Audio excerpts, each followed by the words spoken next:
খুব পরিষ্কার, দেশটা ধর্মের ভিত্তিতে ভাগ হয়েছে, অন্য কোনো কারণে ভাগ হয়নি।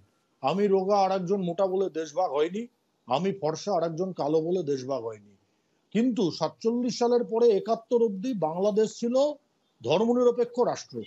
তারপরে ইসলামিক স্বৈরতন্ত্রে প্রতিষ্ঠিত হয়। ওখান থেকে যে সমস্ত মুসলমানরা এসছেন এখানে, তারা কোন কোন দেশের কথা বলছেন? ইসলামিক স্বৈরতন্ত্র কোনটা বলবো, কারণ 71-এর পরে হিন্দু সমাজ ওখানে আক্রান্ত হয়েছে। এইটার আমরা পার্থক্য করি, এ নিয়ে কোনো ডিফারেন্স থাকা উচিত না। আমি আমি আমি বুঝি নাই সায়ন্তন বসু, আপনি কি বাংলাদেশের কথা বললেন ইসলামিক স্বৈরতন্ত্র?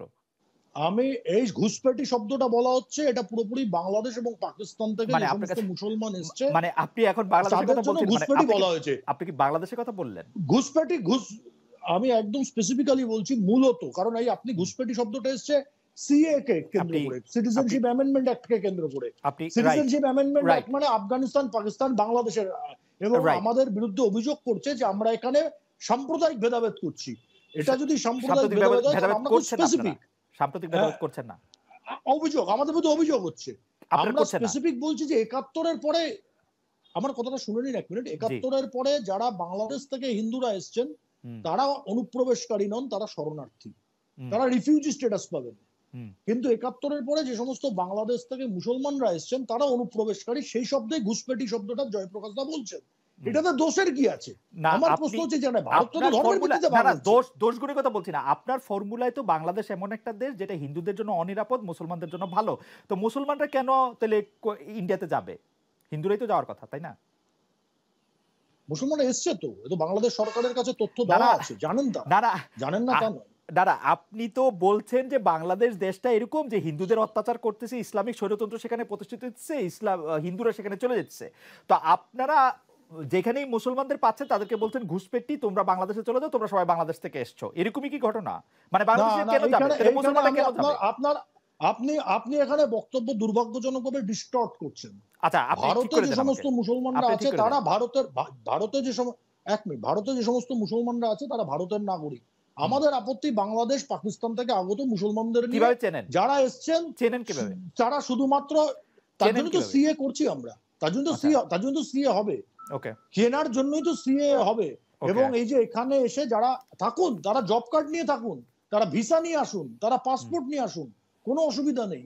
কিন্তু যারা এখানে এসে বিভিন্ন রকমের কাজকর্মের সঙ্গে যুক্ত হচ্ছেন, বেআইনি ভাবে থাকছেন, তাদের বিরুদ্ধে আমাদের বক্তব্য, তার জন্য সিএ, আর তার জন্য আমাদেরকে সাম্প্রদায়িক বলা হচ্ছে। আচ্ছা, তার জন্য সাম্প্রদায়িক বলা হচ্ছে। এই ব্যাপারে জয়প্রকাশ মজুমদার একটু যদি আপনি দ্রুত আপনি বলেন, আমাদের আসলে অনেকগুলি বিষয় রয়ে গেছে। জি, জয়প্রকাশ মজুমদার। ঘটনা হচ্ছে মোদি সাহেব হায়দ্রাবাদ, সেখানে নিশ্চয়ই এই বাংলাদেশের মুসলমান বলুন, বাংলাদেশের হিন্দু শরণার্থী বলুন, অত সমস্যা নেই, একদম হার্ট অ্যান্ড হায়দ্রাবাদে গিয়ে বক্তৃতায় তিনি বলছেন যে লোকরা বেশি বাচ্চা পয়দা করে, আপনারা বুঝতে পাচ্ছেন তো, তাদের জন্য আমরা উচিত পদক্ষেপ নেব, পরিষ্কার মুসলমানদের জন্য। তারপরে একটা কথা আমি শুধু বলে দিই যে আজকে যদি মুসলমানদের এত যদি অসুবিধে হয়, সঙ্গী হচ্ছে চন্দ্রবাবু নাইডু, তার যে ম্যানিফেস্টো, সেই ম্যানিফেস্টোতে প্রমিস করা হয়েছে যে 5% সংরক্ষণ থাকবে মুসলমানদের জন্য। সেটা মেনে নেবেন তো মোদি আর সায়ন্তন বাবুরা? কিন্তু জয়প্রকাশ মজুমদার, আমি যেটি জানতে চাইছিলাম, যদি ভারতীয় জনগণ, মানে যেহেতু আমরা একটা গণতান্ত্রিক রাষ্ট্র বলছি, ভারতীয় জনগণের যদি এটা ইচ্ছা হয়, ভারতীয় জনগণ যদি মনে করেন যে তারা এরকমই একটি রাষ্ট্র করতে চান যেখানে আসলে বিজেপি বা নরেন্দ্র মোদীর দেখিয়ে দেওয়া যে পলিসি, যেখানে আসলে সেটিকেই তারা মেনে নেবেন, তো সেই রাজনীতি তো করাই যেতে পারে, তাই না? তবে আমি সায়ন্তন বসুর ওই কথাটির দিকেও আমি একটু দৃষ্টি আকর্ষণ করছি। আমি এতদিন জানতাম যে ধর্মের ভিত্তিতে ভাগ হয়েছে। লাইন বলবো, জি বলেন একটা লাইন। আপনি যেটা বললেন সেটা কিন্তু সত্য ঘটনা নয়। যত প্রাইম মিনিস্টার আসুক না আসুক, 550-র মধ্যে 500 সিট নিয়েও আসুক, তারা সবাই কনস্টিটিউশন বা সংবিধানের আন্ডারে থাকবে, অধীনে থাকবে। ভারতবর্ষের এটাই হচ্ছে গণতন্ত্রের বিউটি, সৌন্দর্য। এবং সেখানে ধর্মের ওপর ভারতবর্ষকে ভাগ করার অধিকার বা নতুন নির্দেশ দেওয়ার অধিকার কোন প্রাইম মিনিস্টার যতই তার মেজরিটি থাকুক তার নেই। পরিষ্কার হচ্ছে এটা সেকুলার কান্ট্রি এবং সেখানে সকলের সমান অধিকার নিয়ে দিতে হবে, কাউকে ধর্মের ভিত্তিতে আলাদা করা যাবে না, এটাই হচ্ছে কথা। আপনারা কি দুইটা মানে আলাদা নেগেটিভ এখানে দাঁড়া হচ্ছে কিনা? নেগেটিভ আমি বলছি যে পরিষ্কারভাবে সায়ন্তন বসু বলছেন যে ভাগ হয়েছিল দেশ ধর্মের ভিত্তিতে। আমি এতদিন জানতাম যে ধর্মের ভিত্তিতে পাকিস্তান আলাদা হয়ে গেছে, ভারত ধর্মের ভিত্তিতে ভাগ হয় নাই। তা আপনি কি মনে করেন ভারত একটি সেকুলার দেশ? স্পষ্টতই সায়ন্তন বসু কিন্তু বলছেন যে ধর্মের ভিত্তিতে ভাগ হয়ে একটি হিন্দু প্রধান দেশ হয়েছে ভারত। মানে আপনি সম্পূর্ণ সম্পূর্ণ সম্পূর্ণ ভুল ন্যারেটিভ। এটা বিজেপি দীর্ঘদিন ধরে করার চেষ্টা করছে।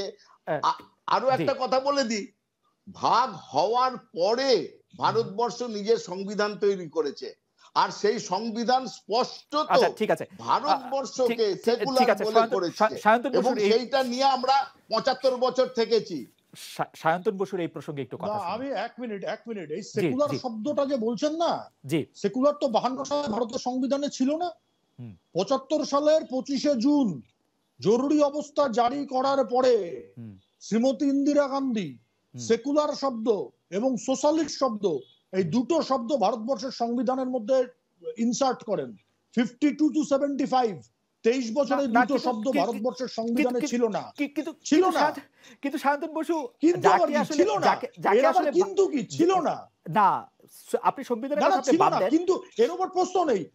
আমি যদি আমি সংবিধানই তো একমাত্র কথা না, সংবিধান উনি তো তৃণমূলের প্রতিনিধি সংবিধান তুলছেন, এত বলছেন সেকুলার। আমি বলে দিই সংবিধানে কি ছিল বলে দিচ্ছি। ৭৫-এ সেকুলার শব্দ ঢোকানো হয়েছে যখন সবাই জেলের মধ্যে ছিল, যখন সবাই জেলের মধ্যে ছিল জরুরি অবস্থায়, অটল বিহারী বাজপেয়ী, মোরারজি দেশাই জেলের মধ্যে ছিলেন। আমার মনে হয় আমরা একটু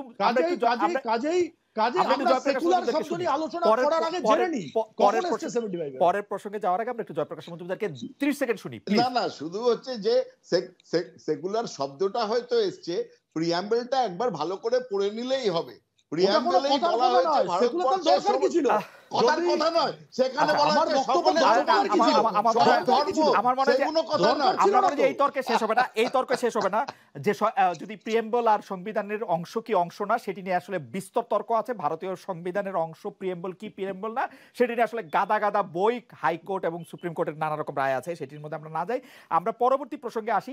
সেই প্রসঙ্গ হচ্ছে যে পলিসির ক্ষেত্রে বাংলাদেশের সঙ্গে পশ্চিমবঙ্গ এবং ভারতের সম্পর্ক, এবং বাংলাদেশের সঙ্গে পশ্চিমবঙ্গ এবং ভারতের সম্পর্কের ক্ষেত্রে বিজেপির এবং তৃণমূলের পলিসি আমরা একটু জানতে চাইবো। তবে তার আগে আমরা একটু দর্শকদের কাছে জানতে চাইছিলাম, সেটি একটু আপনাদেরকে একটু শোনাতে চাই যে 2024-এর নির্বাচনে বিজেপির নেতৃত্বে এনডিএ জোটের জয় হলো, নরেন্দ্র মোদীর নৈতিক পরাজয় হয়েছে কিনা? শতকরা 95% দর্শক মনে করছেন যে হ্যাঁ নরেন্দ্র মোদীর নৈতিক পরাজয় হয়েছে, 5% মনে করছেন যে না হয়নি। 46,000 দর্শক ভোট দিয়েছেন। আমি একটু এবার জয়প্রকাশ মজুমদারকে দিয়ে শুরু করতে চাই। জয়প্রকাশ মজুমদার, এটি একটি বলা হয়, আমি বলি এটি একটি বলা হয় যে মমতা ব্যানার্জি আসলে মুখের উপর কিছু কিছু ক্ষেত্রে ভোটের জন্য সংখ্যালঘুদেরকে ভালো মন্দ এরকম বললেও তিনি আসলে বাংলাদেশ বিদ্বেষী একজন লোক।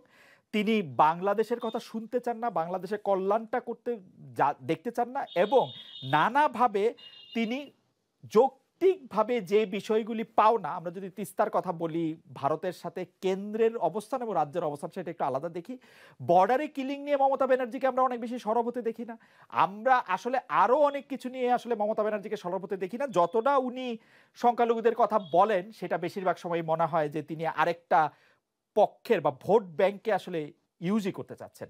যদি আপনি একটু বলেন জয়প্রকাশ মজুমদার। আমি কাছাকাছি প্রশ্ন সায়ন্তন বসুকেও করতে চাই। জয়প্রকাশ মজুমদার। না, সম্পূর্ণভাবে এটা ভুল ধারণা, ভুল তথ্য। আপনি যেটা বললেন এই প্রস্তাবনা ঠিক নয়। মমতা বন্দ্যোপাধ্যায় একান্তভাবে বাংলাদেশ প্রেমী এবং বাংলাদেশের বর্তমান যিনি প্রাইম মিনিস্টার শেখ হাসিনার সঙ্গে তার অত্যন্ত হৃদ্যতার সম্পর্ক, এবং এমন সম্পর্ক যে তারা দুজনকে বোনের মতন বলেন এবং সব সময় যে কোনো সময় কথা বলতে পারেন। সব থেকে বড় কথা হচ্ছে তিস্তার যে কথা বললেন সেটা একটা গভীর কমপ্লিকেটেড ম্যাটার। এটা বোঝার দরকার এই কারণে, তিস্তার জল পশ্চিমবঙ্গ দিয়ে যায়।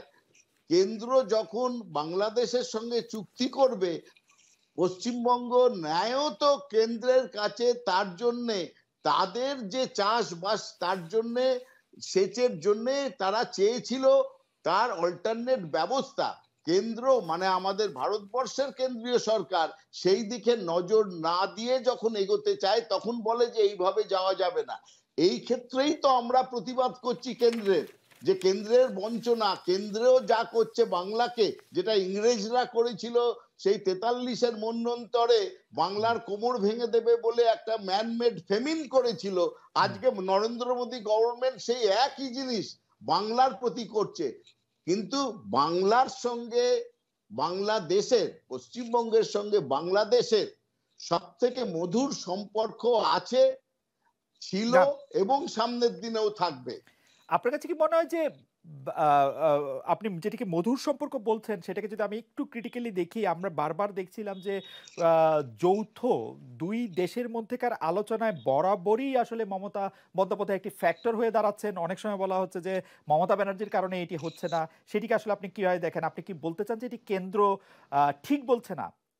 মানে ধরা যাক, আমি আপনাকে টাইমলাইনটা স্মরণ করে দিই জয়প্রকাশ মজুমদার, আপনার অনেক বেশি মনে থাকবে। আপনার মনে আছে যে মনমোহন সিং বাংলাদেশ সফরে এসেছিলেন, বাংলাদেশের দুই দেশের পররাষ্ট্র মন্ত্রণালয়ের পক্ষ থেকে এইটি জানানো হয়েছিল যে তাদের মধ্যে তিস্তা চুক্তি স্বাক্ষর করা হচ্ছে। অথচ আসার পরে মনমোহন সিংকে বলতে হলো যে এইটা আসলে মমতা ব্যানার্জি যেহেতু রাজি না সেহেতু আমরা এটা দিতে পারবো না। আপনার কাছে কি মনে হয় যে কেন্দ্র এখানে আসলে রাজ্যের কাঁধে বন্দুক রেখে দায়িত্ব শেষ করতে চাইছে, নাকি আসলে এটি মমতা ব্যানার্জি এক ধরনের একগুঁয়েমে পনাই করছেন? কারণ আপস্ট্রিমের নদীর ক্ষেত্রে যৌথ নদী যে আইন আছে সেই আইনের ক্ষেত্রে এটি করা যায় কিনা আমি ঠিক জানি না। জয়প্রকাশ মজুমদার, আমরা আসলে প্রশ্নটি বড় হয়ে যাওয়ার জন্য বলছি আজ না না প্রশ্নটা সহজ উত্তর। মনমোহন সিং বাংলাদেশে গিয়ে ঘোষণা করছেন আমরা তিস্তা চুক্তি সাইন করতে এসেছি। তার কি উচিত না? আপনার কমন সেন্সে কি মনে হচ্ছে যে এত বড় মিনিস্ট্রি, এত বড় দেশ ভারতবর্ষ, তারা এত বড় একটা চুক্তি করতে যাচ্ছে নেবারের সঙ্গে, সেখানে সবাই জানে একটা ফ্যাক্টর হচ্ছে যে দেশের যে রাজ্যের মধ্যে দিয়ে নদী আসছে তার চিফ মিনিস্টার, তার যে ভ্যালিড যারা শাসন করছে সেই রাজ্যটা, তাদের সঙ্গেও কনসালটেশন দরকার ছিল। এটা কি আনপ্রিপেয়ার্ড নয়? রাইট। আপনি কি মনে হয় যে জয়প্রকাশ মজুমদার এটি মনমোহন সিং আসলে মানে একটি বুঝ দিলেন বাংলাদেশ সরকারকে? আমি এখনই বলছি জি, এটি বুঝ দিয়েছে বাংলাদেশ এবং বাংলাদেশের না, বাংলাদেশের সেই পরবর্তী ক্ষেত্রে মমতা বন্দ্যোপাধ্যায়ের সঙ্গে শেখ হাসিনার যে কথাবার্তা হয়েছিল, কথোপকথন বা যা বাইরে এসছে আপনিও দেখেন, সেখানে পরিষ্কার মমতা বন্দ্যোপাধ্যায় জানিয়েছিলেন যে এইটা নিয়ে আমাদের সঙ্গে আলোচনার প্রয়োজন ছিল, সেটা শেখ হাসিনাও অস্বীকার করেননি। সুতরাং একটা যে কোনো জিনিস থেকে আলোচনা চাই, সেই আলোচনার কথা যখন বলেছিলেন সেইটা না করে এগোনোর জন্যই এই সমস্যা হয়েছিল এবং ভিলেন বানানো হয়েছিল জয়প্রকাশ মজুমদার। এটি পরিষ্কার, এটি আমরা সরকারকে। জয়প্রকাশ মজুমদার, এটি পরিষ্কার। আমরা একটু শান্তন বসুকে শুনবো। আপনি জাস্ট অন্য দুটি বিষয় যদি দুটি কথা বলেন, সেটি হচ্ছে বর্ডার কিলিং এবং cross border trade, Paschimbanga Bangladesh এবং কেন্দ্রের আন্তঃসম্পর্ক। দেখুন, বর্ডার কিলিং হচ্ছে বিএসএফ, যদি কিছু কিলিং হয় বিএসএফ এবং উল্টো দিকে বাংলাদেশের যে সীমান্ত রক্ষীরা, তাদের মধ্যে অনেক ঘটনা আছে, মধ্যে মধ্যে আমরা শুনতে পাই, জানতে পারি এবং তাদের মধ্যে মিটিং হয় এবং তারা প্রতিবাদ করে যে বিএসএফ এর গুলিতে এটা হলো। এই যে গরু চালান বা অন্য অন্য স্মাগলিং নিয়ে যে সমস্যা, বর্ডারের যে সমস্যা, একান্তভাবে এটা হচ্ছে কেন্দ্রীয় সরকারের বাহিনীর সঙ্গে। জয়প্রকাশ মজুমদার, আপনাকে ধন্যবাদ। আমরা বাংলাদেশের বাহিনীর আপনার বক্তব্য পরিষ্কার। আমি একটু শান্তন বসুর কাছে যেতে চাই। শান্তন বসু, বাংলাদেশের ক্ষেত্রে বিজেপি পলিসি যদি আমরা বিবেচনা করি যে বর্ডার কিলিং, তিস্তা চুক্তি, দুই পক্ষের আন্তঃসম্পর্ক, ট্রেড পলিসি, সেসবের ক্ষেত্রে আসলে বিজেপির ইয়েটা কি? আমি আঞ্চলিক পলিসিটা বুঝতে চাইছি, কেন্দ্রীয়টা না। বিজেপি না, দেখুন, গত 10 বছরে ভারত এবং বাংলাদেশের মধ্যে সম্পর্কের প্রভূত উন্নতি হয়েছে, এ নিয়ে কারোর মধ্যে কোনো সন্দেহ নেই।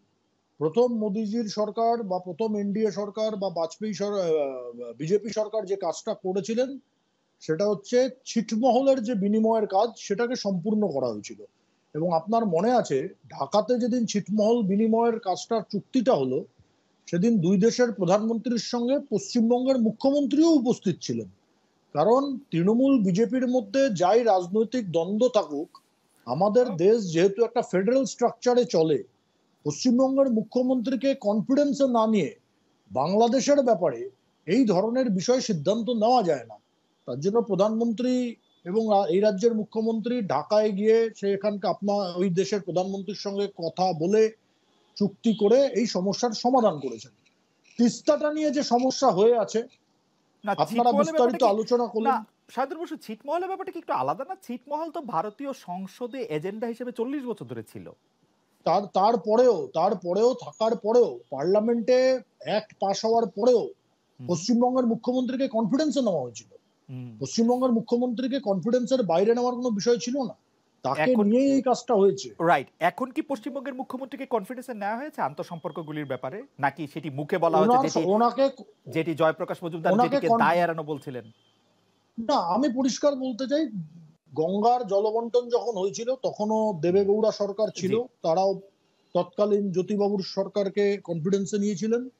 এমনকি যখন বাংলাদেশ তৈরি হয় তখন ইন্দিরা গান্ধী সরকার, শেষ করুন,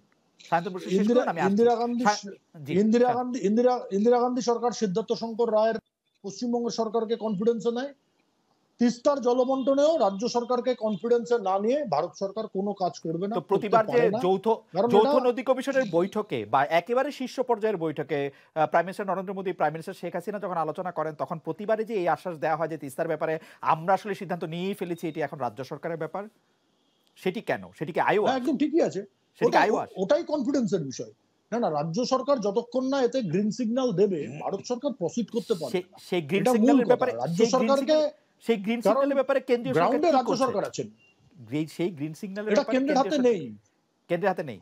দেখুন, আমাদের দেশের ব্যবস্থা যেটা আছে ফেডারেল স্ট্রাকচার, যেহেতু রাজ্য সরকারের যতক্ষণ না অন্তত অনুমোদন আসছে ততক্ষণ আমরা নৈতিকভাবে বা আমরা আমি একটা স্পেসিফিক প্রশ্ন করি। মমতা ব্যানার্জি বিভিন্ন জায়গার মধ্যে বলেছেন যে নদীর পানি আটকে রাখবো, পানি নিয়ে আমি কি করব?